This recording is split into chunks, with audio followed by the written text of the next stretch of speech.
Halo, assalamualaikum warahmatullahi wabarakatuh.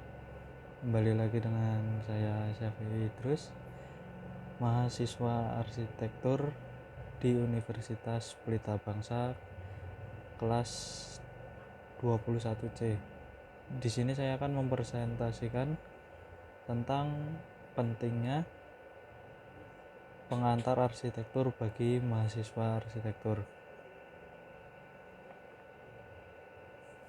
Dengan dosen pengampu saya, Bapak Purnama Syahrial Pradini STMT, dan saya sendiri Syafi'i Idrus dengan NIM 322110071.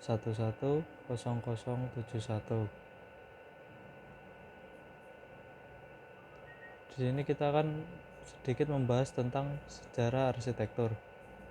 Arsitektur muncul dari dinamika di antara kebutuhan atau kondisi lingkungan yang kondusif, keamanan, serta sebagainya. Arsitektur prasejarah dan primitif adalah awal dari mulainya dinamika. Kemudian manusia mengalami kemajuan dan pengetahuan pun terbentuk melalui praktik sehingga arsitektur mengalami perkembangan. Kata arsitektur itu sendiri berasal dari kata arsi yang memiliki arti kepa, serta tekton yang artinya adalah merancang suatu bangunan yang dihasilkan dari sebuah ide serta imajinasi mereka. Di dunia ada yang disebut dengan Bapak Arsitektur, yaitu Marcus Polio Vitruvius yang biasa dikenal dengan The Arsitektur. Selanjutnya, pengertian tentang arsitektur. Arsitektur merupakan cabang seni rupa yang dihasilkan seseorang dalam merancang suatu bangunan. Pengertian arsitektur secara luas adalah merancang serta membangun seluruh lingkungan yang ada di dalam cakupannya, mulai dari level makro seperti perencanaan kota maupun level mikro seperti desain bangunan, perabot rumah tangga, atau bisa juga dengan desain produk. Arsitektur merupakan sebuah karya seni bangunan yang dirancang dan didesain oleh arsitek itu sendiri. Sedangkan arsitek merupakan orang yang membuat desain suatu bangunan sehingga bangunan tersebut terlihat menarik dan memiliki ciri khas tersendiri. Lanjut, pengantar arsitektur. Nah, di sini pengantar arsitektur sendiri mempelajari dan membahas tentang sejarah arsitektur, perkembangan arsitektur, jenis-jenis arsitektur, unsur arsitektur, dan konsep serta tema arsitektur. Selanjutnya, jenis-jenis arsitektur. Di sini saya akan membahas dua jenis arsitektur. Yang pertama adalah arsitektur tradisional. Arsitektur tradisional merupakan arsitektur yang bersifat historikal dan memiliki nilai-nilai kebudayaan yang tinggi. Biasanya, jenis arsitektur ini berasal dari daerah masing-masing dan diturunkan secara turun-menurun kepada generasi berikutnya. Contoh arsitektur tradisional itu seperti rumah adat joglo yang mempunyai konstruksi bangunan yang kuat dan kokoh. Selanjutnya, arsitektur minimalis. Arsitektur minimalis biasanya lebih mengutamakan fungsi ekonomis dan terjangkau bagi semua kalangan. Arsitektur minimalis memiliki sifat simpel, nyaman, dan tidak terlalu kecil maupun terlalu besar. Berikutnya ada unsur-unsur arsitektur. Yang pertama ada unsur keindahan. Unsur keindahan atau estetika berdasarkan pada Kamus Besar Bahasa Indonesia merupakan sebuah keadaan yang enak dipandang, cantik, atau elok.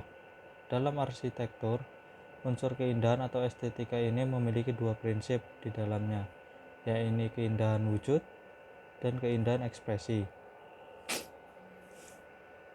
Seperti contoh bangunan masjid yang didesain oleh insinyur Ridwan Kamil yang kita ketahui saat ini sebagai Gubernur Jawa Barat.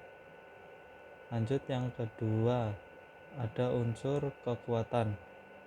Unsur kekuatan pada sebuah rancangan arsitektur lebih mengacu pada kekokohan bangunan yang akan dibangun nantinya. Kekokohan yang berhubungan dengan fisik struktural lebih mengarah pada perhitungan secara matematis akan gravitasi, gaya-gaya alam, momen, mekanika, kekuatan, serta keawetan sebuah material yang digunakan. Sedangkan untuk persepsi struktural sendiri berhubungan dengan kesan yang diperlihatkan oleh bangunan melalui indera penglihatan dan juga kesan rasa aman dan terhindar dari roboh ataupun faktor ekstern lainnya. Ketiga, ada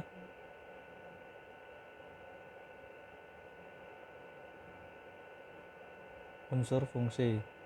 Seorang arsitek ketika akan merancang sebuah rancangan bangunan juga harus memikirkan unsur-unsur lainnya, yaitu unsur fungsi itu sendiri.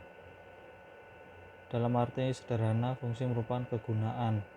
Selain itu, fungsi ini memiliki makna sebagai suatu cara untuk memenuhi keinginan yang sesuai dengan penghuninya.